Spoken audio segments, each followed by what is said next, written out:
Good afternoon, everybody, and welcome back to Robmotive. I've got my first scratch or chip, whatever you want to call it, on the new Toyota Tacoma, and it was self-inflicted.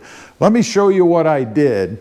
I parked rear end in reverse, I guess, up against this wall here, and I opened the driver's door, and when I did, I kind of clipped a piece of this rock, right? Now, it's kind of coarse, of course, and it's a rock. So, when I did that, I actually put a little chip or chipped off some of the paint on my door. Now, I don't have any other chips. You know, everybody complains about chips on the Tacoma, right? I don't have any other chips or anything. Right here is what I did. Big enough that I can see it, and of course, I don't want to have any rust or anything. Not that I think I would have rust. I mean, these doors are, I think they're aluminum.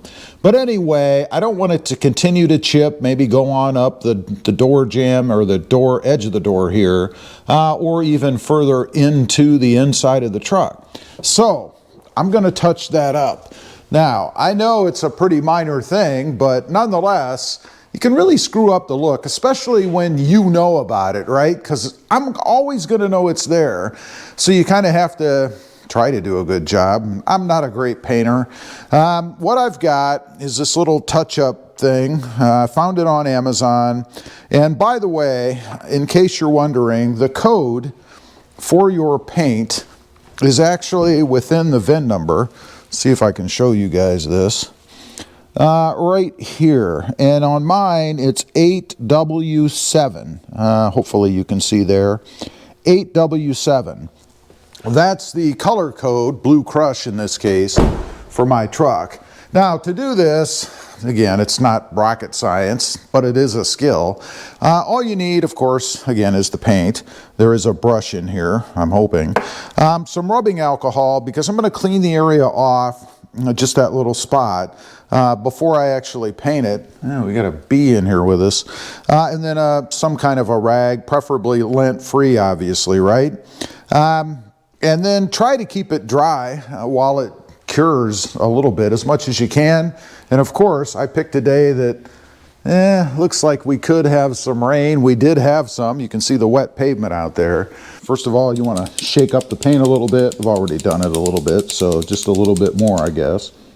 And then, like I mentioned, I'm going to go ahead and kind of wipe off the area a little. I don't want to, really saturate it or anything, but I do want the paint to have the best possibility for adhesion.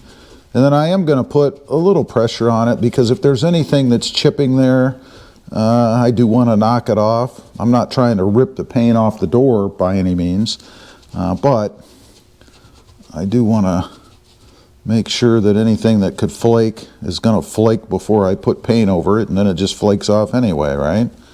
So that's about it. It wasn't really that dirty to begin with, honestly. Now, the art part of this, which again, I'm not the world's best painter, so hopefully, oh, and it has actually a little pen thing. I don't want that. I'm hoping there's a brush inside here. I certainly would think so. So yeah, there is, of course. So ideally, you'd want to put just thin layers on here, right? I mean, that's what the real painters, I guess, would probably tell you to do. And make sure I'm covering it. We have just a little nick on the outside. And that's about it. I'm going to let that dry. And I don't know how long you're supposed to let it dry. I think I'll give it about 6 minutes or so. And then I'm going to put another coat on it, because you can still see the white through there. Just a little. But it is by far better than it was before. You guys can see here. See, I don't know if the camera will pick it up, but you can still see some of the white through there.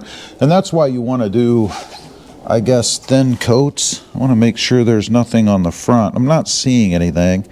But you get the idea, right? It's not rocket science. The art of this comes, I think, with patience. You have to be patient let it actually dry a bit before you put the next coat in.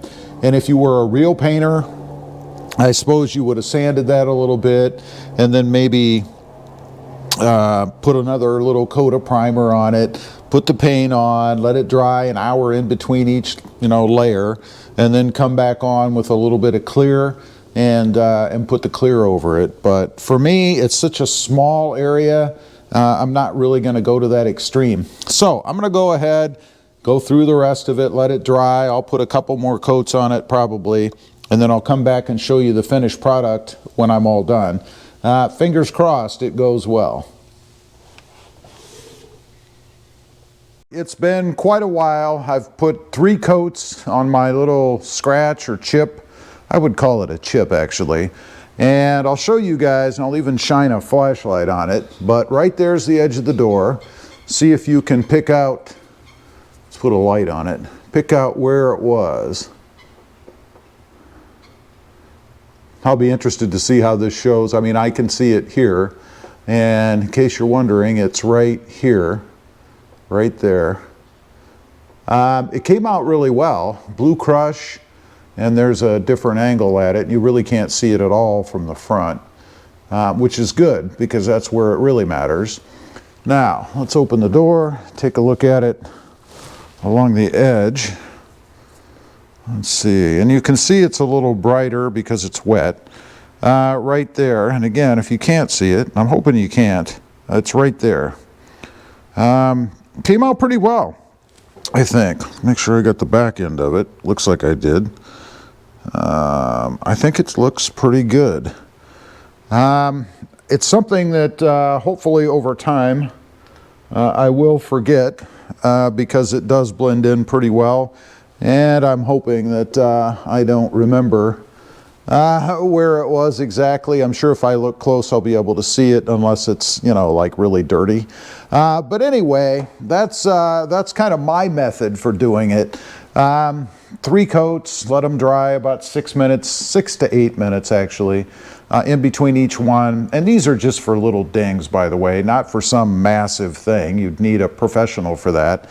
But again, one more time, looking down the side of my speckled dirty truck, I guess, I don't have any chips or anything, so everybody that's complaining so much about the paint, and from chips, I guess, they do have a point about the paint, I think, but about the chips and things on the side of the truck, I don't have any. And the only reason I don't, in my opinion, is because I have this rock rail here, which for me serves another purpose with rocks, and that is to absorb them before they bounce up or get up here on the paint. Seems to be working pretty well. I don't know, maybe I've just been lucky. I doubt it. I've had the truck for several months, so I can't believe I wouldn't have a problem if there were a problem. And I do have a decent amount of poke on the tires, and I don't run mud flaps. And I don't run mud flaps intentionally because I don't like them. I don't like the looks of them. Maybe not the wisest choice, of course, because they do serve a purpose, and I'm certainly not dogging anybody that does run them. But for me, I guess I'd rather have chips than run mud flaps, or have a rock rail and not have to worry about it anyway. Leave a comment. Let me know what you think of my paint job. Anything I could have done better. Always looking for constructive criticism, I guess, if it will help improve the process especially. Don't forget, smash that subscribe button if you haven't before, and we'll see you next time on the web. Bye.